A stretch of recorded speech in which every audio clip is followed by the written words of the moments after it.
Welcome to our video series, Data Act Unlocked. In this series, we provide a concise overview of the most important provisions of the EU Data Act. In this episode, we will take a look at the contractual terms under which the data holder may share the data. Here, the so-called FRAND principle applies. In other words, the contractual terms must be fair, reasonable, and non-discriminatory.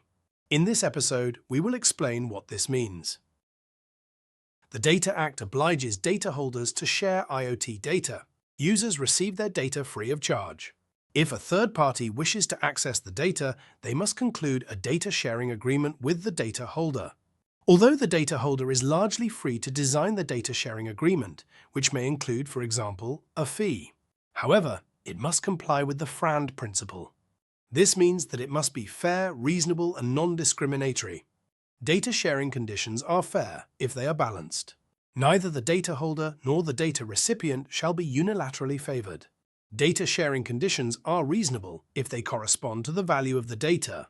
This is the case if, for example, compensation is in line with standard market conditions. Finally, the data sharing conditions must be non-discriminatory. Discrimination occurs, for example, if the data holder makes different arrangements with comparable categories of data recipients.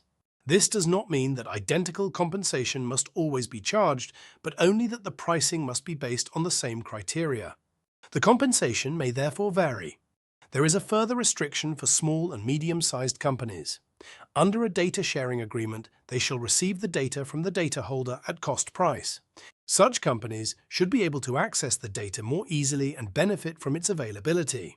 Unfortunately, the Data Act does not specify when conditions are fair, reasonable, and non-discriminatory in individual cases. This results in greater legal uncertainty for companies, against which they should protect themselves at an early stage. To wrap up, here are the key takeaways from this episode of our new series, Data Act Unlocked. Users receive their data free of charge. Data sharing with third parties requires a fair, reasonable, and non-discriminatory data sharing agreement. Companies should develop a data sharing practice at an early stage. Deviations from this data sharing practice should only be made in individual cases. Small and medium-sized companies shall receive data at cost price. We're glad to have you following our series Data Act Unlocked. For more insights, check out #CMS Data Law or visit our website.